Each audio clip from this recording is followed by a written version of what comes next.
నేను సమయం హేమంత్ కుమార్ ఏపీ నిరుద్యోగ జేఏసీ రాష్ట్ర అధ్యక్షుడిగా గత 18 సంవత్సరాల నుండి ఆంధ్రప్రదేశ్లో ఉన్నటువంటి నిరుద్యోగ యువతకి అన్యాయం జరగకూడదనే ఉద్దేశం మీద రాజకీయ పార్టీలకు అతీతంగా కృషి చేస్తున్నటువంటి విషయం ఈ రాష్ట్ర వ్యాప్తంగా ప్రతి జిల్లాలో ఉన్నటువంటి నిరుద్యోగులకి మీడియా మిత్రులకి అందరికీ తెలిసిందే.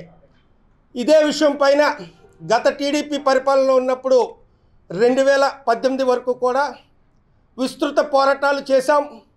అదేవిధంగా ఎన్నో జీవోలను రద్దు చేయించగలిగాం, అదేవిధంగా ఎన్నో జీవోలను అమలు చేయించగలిగాం.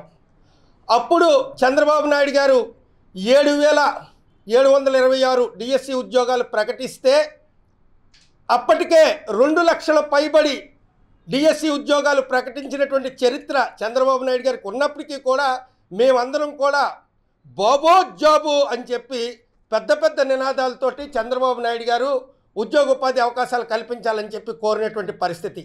అప్పుడు ప్రతిపక్షంలో ఉన్నటువంటి జగన్మోహన్ రెడ్డి గారు 23,000 ఖాళీలు డిఎస్సీలు ఉంటుండగా చంద్రబాబు నువ్వెందుకు 7,000 ఖాళీలు ఇచ్చావు, నేను పరిపాలనలోకి వస్తే అంటే జగన్మోహన్ రెడ్డి గారు పరిపాలనలోకి వస్తే ప్రతి ఏటా మెగా డిఎస్సి ఇస్తానని చెప్పి మమ్మల్ని నమ్మబలికి ఈరోజు ఒక్క టీచర్ ఉద్యోగం కూడా ఇవ్వకుండా ఆయన 5 సంవత్సరాలు జగన్మోహన్ రెడ్డి పాలన వెన్నుపోటు పరిపాలన చేశాడు. బాబో జగన్మోహన్ రెడ్డి నువ్వు మాకు వద్దు బాబు మహాప్రభు అని చెప్పి నిన్ను వెళ్ళగొట్టడానికి రాష్ట్ర వ్యాప్తంగా నిరుద్యోగ ఓదార్పు యాత్ర చేసి నిరుద్యోగుల యొక్క ఆపదలు ఇబ్బందులు అన్నీ నీ దృష్టికి తెస్తే 2024 వరకు 18 కేసులు నా మీద పెట్టించినటువంటి దాఖలాలు ఉన్నాయి.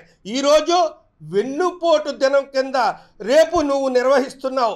ఇది నీకు సమంజసం కాదు, నువ్వు అర్హుడు కాదు. నిరుద్యోగులు దోపిడీ చేసావు, పూల్ కళాశాలకి పర్మనెంట్ చేస్తామని దోపిడీ చేసావు, స్టీల్ ప్లాంట్ నిర్వాసితులకి ₹1 అందనివ్వకుండా పూర్తిగా ప్రైవేటీకరణ చేయడానికి పూనుకున్నావు. జగన్మోహన్ రెడ్డి కుమ్మరి చాకల మంగళ SC/ST OBC న్యాయం చేస్తానని చెప్పి 2019లో నువ్వు ఆడిన మాటలు ప్రతి ఏటా జనవరిలో మెగా డిఎస్సి, ప్రతి ఏటా జనవరిలో జాబ్ క్యాలెండర్ అనగానే 2020 ఇచ్చాడు అన్న బంతి పువ్వు, జాబ్ క్యాలెండర్ ఇవ్వలే. మళ్ళీ 2021 జనవరిలో అన్న గులాబీ పువ్వు ఇచ్చాడు జగనన్న, జాబ్ క్యాలెండర్ ఇవ్వలేదు. 2023లో క్యాబేజీ పువ్వు ఇచ్చాడు అన్న, క్యాబేజీ పువ్వు ఇచ్చాడు జగనన్న. మాకు నిరుద్యోగులకి ఉద్యోగాలు ఇవ్వలే, క్యాబేజీ పువ్వు ఇచ్చాడండి. తర్వాత మళ్ళీ 2024లో బంతి పువ్వుతో పాటు కేసులు ఇచ్చాడు. కేసులు మాకు ఎవరైతే అడిగారో ఉద్యోగాలు ఇమ్మని మా అందరికీ కేసులు ఇచ్చాడు. ప్రతి ఏటా పోలీస్ అమరవీరుల దినోత్సవం నాడు జగనన్న 6,500 ఉద్యోగాలతో పోలీస్ శాఖ ఉద్యోగాలు భర్తీ చేస్తామని చెప్పి 2022 డిసెంబర్లో నోటిఫికేషన్ ఇచ్చి 2023 జనవరి 22న పరీక్ష పెట్టి అక్కడి నుంచి మనిషి కనిపించలేదు, రిక్రూట్మెంట్ పూర్తి చేయలేదు. నిన్నటికి నిన్న కూటమి ప్రభుత్వం అధికారంలోకి వచ్చిన తర్వాత వాళ్ళు నిర్వహించారు పోలీస్ కానిస్టేబుల్ రాత పరీక్ష, మెయిన్స్ పరీక్ష. అంతవరకు కూడా ఈ అభ్యర్థులందరూ కూడా హాస్టల్లో మగ్గిపోయారు. వీళ్ళ యొక్క తల్లిదండ్రులు కాయ కష్టం పడినటువంటి ఈ యొక్క డబ్బులతో హాస్టల్ని కట్టారు. పాపం ఈ యొక్క ఫీజులు కట్టవలసి వచ్చింది. అంటే ఎంత వివక్ష అంటే మరి జగన్మోహన్ రెడ్డి గారు ఒక్క డిఎస్సి ఉద్యోగం ఇవ్వకపోగా, ఒక్క టీచర్ ఉద్యోగం ఈ 5 సంవత్సరాల్లో భర్తీ చేయకపోగా, ఒక్క కానిస్టేబుల్ ఉద్యోగం భర్తీ చేయకపోగా, ప్రతి సచివాలయంలో ఒక డిజిటల్ గ్రంథాలయం పెట్టేస్తామని చెప్పి కళ్ళబిల్లు మాటలు చెప్పి అధికారంలోకి వచ్చిన తర్వాత ఒక్క డిజిటల్ గ్రంథాలయాన్ని ఏర్పాటు చేయకపోగా, మరి గ్రూప్ 2లో చూస్తే జీవో నెంబర్ 77 ఎక్కడైతే ఆచరించవలసినటువంటి జీవో నెంబర్ 77 ఆచరించకుండా పూర్తిగా నోటిఫికేషన్ ఇచ్చి దాన్ని 2024లో ఆయన పరీక్ష, మరి 23లో పరీక్ష నిర్వహించి 2024లో మెయిన్స్ పరీక్ష మరి టీడీపీ వచ్చిన తర్వాత పెడదాం అనుకుంటే అందరం రోడ్డు ఎక్కాం. దేనికంటే టీడీపీ మీద వ్యతిరేకతతో కాదు, బీజేపీ మీద వ్యతిరేకతతో కాదు, కేవలం జనసేన మీద వ్యతిరేకం అనుకున్నారు అందరూ. కాదు, మేమందరం కూడా జగన్ చేసినటువంటి జీవో నెంబర్ 77ను ఆచరించండి మహాప్రభు అని చెప్పి మన చంద్రబాబు నాయుడు గారిని అడిగాం. సో అప్పుడు ప్రజలందరూ ఏమనుకున్నారంటే గ్రూప్ 2 లోపం చంద్రబాబు నాయుడుదేమో కాదు, ఈ నోటిఫికేషన్ ఇచ్చిన నిర్వాహకం ఎవరిదంటే జగన్మోహన్ రెడ్డి పరిపాలన. 899 ఉద్యోగాలకు నోటిఫికేషన్ ఇచ్చి చెల్లలేని జీవోని ఒకటి దాని వెనకాతలు పెట్టడం వల్ల అభ్యర్థులందరూ కూడా గందరగోళ స్థితిలో ఉండిపోయావు. అయ్యా జగన్మోహన్ రెడ్డి, నీకు మరొక నమస్కారం. ఎందుకంటే నువ్వు 6100 ఉద్యోగాలకి డిఎస్సి ఇస్తానని నోటిఫికేషన్ ఇచ్చి 30 రోజుల్లోనే నువ్వు పరీక్ష పెడతానంటే మాకొద్దు మహాప్రభో అని చెప్పి నిన్ను పంపించేసి ఇగో 11 సీట్లకు పరిమితం చేశావు. ఎందుకంటే నీ పరిపాలన అంత ఉద్దోనంగా, అంత ఘోరంగా, కేసులమయం, వెన్నుపోటు సీఎంగా జగన్మోహన్ రెడ్డి పేరు తెచ్చుకున్నాడు తప్ప ఒక క్లీన్ చిట్ సీఎంగా జగన్మోహన్ రెడ్డి పేరు తెచ్చుకోలేదని చెప్పి ఈరోజు నిరుద్యోగులుగా, ఏ రాజకీయ పార్టీకి చెందలేని వ్యక్తిగా, ఏపీ నిరుద్యోగ చేసే రాష్ట్ర అధ్యక్షుడు సమయ హేమంత్ కుమార్గా నేను ఈరోజు చెప్తున్నాను, ఆయనకి నిజంగా దమ్ము ఉంటే జగన్మోహన్ రెడ్డి గారు ఆయన 5 సంవత్సరాల పరిపాలన సుభిక్ష పరిపాలన అయితే రండి, చర్చకి రండి, మాతో ఓపెన్ డిబేట్కి వచ్చిన తర్వాత మీరు నచ్చిన ధర్నాలు చేయండి, మేము మీతో కలిపి వస్తాం నిజంగా మీరు నిరూపించగలిగితే. కానీ ఇదంతా బూటకం. మళ్ళీ మీరు అధికారంలోకి రావడానికి మీరు చేస్తున్నటువంటి ఈ యొక్క గారిడీలు ఎవరు నమ్మరు.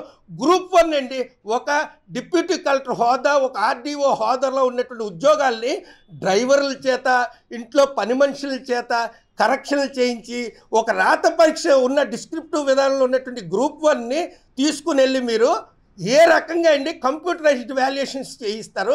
తర్వాత మళ్ళీ కోర్టు ఇస్తే మళ్ళీ పెన్ను పేపర్ విధానంలో మీరు కరెక్షన్స్ చేయించారు. ఎంత ఘోరాతి ఘోరం అండి. అంటే హయ్యెస్ట్ రిక్రూట్మెంట్ యూపీఎస్సీ ఆధ్వర్యంలో కండక్ట్ చేస్తున్నటువంటి ఏపీపీఎస్సీలో కూడా మీరు తెయ్యదూర్చి తలపెట్టి మీరు యొక్క కరెక్షన్ విధానంలో కూడా దోపిడీ చేశారంటే జగన్ ప్రభుత్వం ఎంత నీచానికి ఓడిగట్టారని చెప్పి ఈరోజు మేము మిమ్మల్ని ప్రశ్నిస్తున్నాం. అంటే 5 సంవత్సరాల పరిపాలన అయిపోయింది, మాకు ప్రజలు బుద్ధి చెప్పారు, అమెరికా లండనో ఉడాయించవచ్చు అని అనుకుంటున్నారేమో. మీరు ఎక్కడా కూడా ఎవరి మీద ఉద్యమం చేయడానికి మీరు అర్హులు కాదు. జగన్మోహన్ రెడ్డి గారు, మీరు ఏ ఒక్క కూటమి నాయకులు చంద్రబాబు నాయుడు గారి మీద కానీ, లోకేష్ గారి మీద కానీ, పవన్ కళ్యాణ్ గారి మీద కానీ, బీజేపీ శ్రేణుల మీద కానీ మీరు ఉద్యమం చేయడానికి వైసీపీ శ్రేణులు మీరు అర్హులు కాదు మహాప్రభు. మాకు నిరుద్యోగులకి 16,347 ఉద్యోగాలు నారా లోకేష్ గారి పాదయాత్రలో యువగలంలో ఇచ్చిన హామీ ప్రకారం మొట్టమొదటి సంతకం పెట్టారు. ఏడాదిలోనే నోటిఫికేషన్ ఇచ్చారు. మేము చాలా సంతోషంగా ఉన్నాం.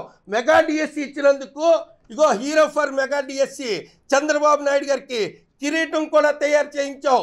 మేము నిస్వార్థంగా ఈరోజు నిరుద్యోగులుగా ఈ యొక్క రాష్ట్ర ప్రభుత్వాన్ని తప్పుదోవ పట్టించొద్దని చెప్పి జగన్మోహన్ రెడ్డి గారిని వేడుకుంటున్నాం. ఎందుకంటే ఆయన చేసే ఉద్యమాల్లోని నిరుద్యోగులకు అన్యాయం జరిగిందని ఆయన చెప్తే ఇప్పుడున్న కూటమి ప్రభుత్వం నిజంగా మేము చేసిన అన్యాయం చేస్తున్నారని చెప్పి తప్పుడు ప్రచారాలు చేస్తారేమో అని చెప్పి భయభ్రాంతులు గురయ్యి ఈరోజు ఈ ప్రెస్ మీట్ పెట్టవలసిన అవసరం వచ్చింది. ఇదే జగన్మోహన్ రెడ్డి గారి పరిపాలనలో ఉన్నప్పుడు నిరుద్యోగ ఓదార్పు యాత్ర పేరిట ఈ యొక్క రాష్ట్రం అంతా పర్యటించాం. అభ్యంతరాలన్నీ కూడా అతనికి తెలియజేశాం. ఆయన పట్టించుకోలేనప్పుడే నారా లోకేష్ గారిని కలిసాం. న్యాయం చేస్తారని మాట ఇచ్చాడు ఆయన, ఈరోజు న్యాయం చేశాడు. సచిన్ తెందుల్కర్ భారతదేశ క్రికెట్ టీంలోకి వచ్చేటప్పుడు కెప్టెన్గా అజారుద్దీన్ ఉన్నాడు. మొదటి మ్యాచ్లో స్కోర్ కొట్టలేని అజారుద్దీన్ని టీంలో తీశారు. సచిన్ మటుకు మరొక లోకేష్ లాగా ఈరోజు మిగిలాడని చెప్పి ఈరోజు మీకు తెలియజేస్తున్నాం. నారా లోకేష్ పరిపాలన అద్భుతంగా ఉంది. ప్రజల్లారా, నిరుద్యోగులారా, ఈ వైసీపీ శ్రేణులు పెట్టే చెవులో పువ్వులు మాటలు నమ్మద్దు. వీళ్ళు పరిపాలనలో ఉంటుండగా ఏం చేశారు? వీళ్ళు పరిపాలనలో ఉంటుండగా ఎవ్వడికి కనిపించకుండా దుప్పట్లు డేరాలు కట్టుకుంటూ పారిపోతూ ప్రశ్నించిన నా వంటి వాళ్ళపైన కేసులు మాత్రమే పెట్టారు. వీళ్ళని నమ్మద్దు. ఈ వైసీపీ ఉద్యమాల్లో ఏ ఒక్క యువత, ఏ ఒక్క తల్లిదండ్రులు పాల్గొకండి. కోవిడ్లో కూడా మరి స్కూల్ ఫీజులు తగ్గించాలని చెప్పి ఒక బూటక జీవో ఇచ్చి దాని మీద పోరాటం చేస్తే అనేక రకాల బెదిరించినటువంటి ఈ యొక్క వైసీపీ ప్రభుత్వం ఈరోజు వెన్నుపోటు దినం అని మీరు చేస్తారా? మీరు వెన్నుపోటు సీఎం జగన్మోహన్ రెడ్డి. ఎన్నిసార్లు చెప్పమన్నా చెప్పగలుగుతాం. ఎందుకంటే ఆయన ఇచ్చినటువంటి ఏ ఒక్క హామీ, పోలీస్ కానిస్టేబుల్ రిక్రూట్మెంట్ ఒక్కటి చేయలేదు, టీచర్ ఉద్యోగం ఒక్కటి భర్తీ చేయలేదు, గ్రూప్ 2లో అంతా లోపాలు, గ్రూప్ 1 మొత్తం బోఫోర్స్ వాళ్ళకి తెలిసిన వాళ్ళకి అమ్మేసుకున్నారు. ఉద్యోగాలు మొత్తం అమ్ముకున్నటువంటి దాఖలాలు జగన్మోహన్ రెడ్డికి. ఏపీపీఎస్సీ ద్వారా వాళ్ళు ఇచ్చినటువంటి ఆ యొక్క సచివాలయ ఉద్యోగాలు భర్తీ చేయమంటే వీరు సొంతగా వీళ్ళు భర్తీలు చేసి ఈరోజు సచివాలయ ఉద్యోగి ఎవరన్నా మరణించినా ఉద్యోగం విడిచిపెట్టినా ఆ వెనకాతలు ఉన్న రిజర్వేషన్ వ్యక్తికి మళ్ళీ నోటిఫికేషన్ వేసే పరిస్థితి ఉంటుందా అని చెప్పి ఈరోజు అడగవలసినటువంటి పరిస్థితి ఆసన్నమైంది. అదే group 1, group 2, group 3, group 4, SIDSC కానిస్టేబుల్లో కానీ ఏ ఉద్యోగాల్లో అయినా సరే ఒక ఉద్యోగి మరణించినా మానేసినా వెనకాతలున్న రిజర్వేషన్ BCDకి అది వర్తిస్తుంది. అంటే అటువంటి పని నువ్వు ఎందుకు చేయలేదు? అంటే నువ్వు అధికారంలో ఉన్నప్పుడే వీళ్ళకి ఉద్యోగాలా? నీ అధికారం నువ్వు ఓడిపోగానే వీళ్ళు కూడా ఉద్యోగాలు ఓటమి పోలైపోయి ఇంటికి వెళ్ళిపోవాలా? అంటే నీ గురించి కష్టపడిన వాళ్ళకి కూడా నువ్వు షరతులు విధించి బూటకం చేసి వెన్నుపోటు పోడాలనేటువంటి నీ యొక్క ఉద్దేశాలను ఎండకడతాం. మరొకసారి జగన్మోహన్ రెడ్డి అన్న వ్యక్తి ఈ యొక్క రాజకీయాల్లో ఆంధ్ర రాష్ట్రంలో ఎక్కడా కూడా పోటీ చేయడానికి నిరుద్యోగ యువతగా, పోర్ట్ కార్మికులుగా, స్టీల్ ప్లాంట్ నిర్వాసితులుగా, DSC అభ్యర్థులుగా, గ్రూప్ 1, గ్రూప్ 2, గ్రూప్ 3, గ్రూప్ 4 అభ్యర్థులుగా మేమైతే ఒప్పుకోం. అంతకంటే ప్రతిష్టాత్మకమైనది SLSలు, సరెండర్ లీవ్స్, పోలీస్ కానిస్టేబుల్ ఎవరైతే వాళ్ళకి రక్షకులుగా జగన్మోహన్ రెడ్డి గారికి ఉన్నారో వాళ్ళకే ఆయన వెన్నుపోటు పొడిచాడు. వాళ్ళు కష్టపడి సంవత్సరం అంతా దోసుకున్నటువంటి వారి యొక్క లీవ్ ఎన్కాష్మెంట్ ఇవ్వండి సార్ అంటే ఇవాళ రేపు అని చెప్పి అవన్నీ కూడా బూటకం చేసి చివరికి ఇవ్వకుండా ఆయన గద్దె దిగినటువంటి పరిస్థితి. సంవత్సరంకి ఒకసారి స్కూల్ పిల్లలకి ఫీజులు కట్టుకోవడానికి కానిస్టేబుల్ దోచుకున్నటువంటి SLSలను కూడా చివరాఖరికి సెక్యూరిటీ గార్డుల యొక్క జీతాలను కూడా దోచుకున్నటువంటి పరిస్థితి జగన్మోహన్ రెడ్డిది. ఎలాగ జగన్ మీరు వెన్నుపోటు దినం అని ఎలాగ పెడతారు? నిజమైన వెన్నుపోటు వైసీపీ ప్రభుత్వం ఈ యొక్క ఆంధ్రప్రదేశ్ యువతని, ప్రజల్ని, తల్లిదండ్రుల్ని దగా చేసింది 5 సంవత్సరాలు. దానివల్ల ఎన్నో లక్షల మంది నిరుద్యోగ యువత ఈరోజు ఉద్యోగ వయోపరిమితి కోల్పోయి రోడ్డును పడి మేమందరం పొట్ట చేతు పట్టుకొని వలస కూలీలుగా పోవాల్సినటువంటి పరిస్థితి జగన్మోహన్ రెడ్డి రాజకీయ పార్టీ వల్లే జరిగిందని చెప్పి ఈరోజు సభాముఖంగా మేమైతే తెలియజేస్తున్నాం. మరి రాజకీయాల్లోకి వస్తే జగన్మోహన్ రెడ్డి గారు మీరు ఎప్పుడైనా ఒక్క నిరుద్యోగికైనా, యువకుడికైనా, కష్టపడిన సామాన్యుడికైనా ఒక ఎమ్మెల్సీ ఇవ్వగలిగారా? కనీసం ఒక ఎమ్మెల్యే టికెట్ ఇవ్వగలిగారా? ఈరోజు మీకు శపథం చేస్తాం. నారా లోకేష్, పవన్ కళ్యాణ్ గారు, చంద్రబాబు నాయుడు గారు ఆధ్వర్యంలో యువత నిరుద్యోగులకు ఎమ్మెల్సీలు, ఎమ్మెల్యేలు కూడా ఇచ్చేటటువంటి పరిస్థితి ఉంటుంది. యువతని రాజకీయాల్లోకి తెస్తాం. 40% యువతకి, నిరుద్యోగ యువతకి రాజకీయ అవకాశం కూడా కల్పిస్తామని చంద్రబాబు నాయుడు గారు మొన్న మహానాడులో కూడా చెప్పి స్వాగతించారు.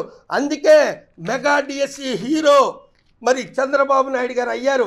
ఈరోజు ఉద్యోగాలు రాకపోయినా, వయోపరిమితి కోల్పోయినా ఏదో ఒక ఉద్యోగంతో 20 లక్షల ఉద్యోగాలు భర్తీ చేస్తామన్నటువంటి ఆయన యొక్క హామీ, ఆయన యొక్క ప్రేరణ ఈరోజు మా అందరినీ 48 లక్షల మంది నిరుద్యోగ కుటుంబాలని, 1,20,00,000 మంది నిరుద్యోగులు వాళ్ళ తల్లిదండ్రులతో కలిపి కూటమి ప్రభుత్వాన్ని అధికారంలోకి తెచ్చింది జగన్తో వెన్నుపోటు పొడిపించుకోవడానికి కాదు. అయ్యా జగను, ఇంకా నువ్వు మాకొద్దు, గో బ్యాక్ జగన్. వైఎస్ఆర్సీపీ మాకొద్దు, జగన్ మాకొద్దు.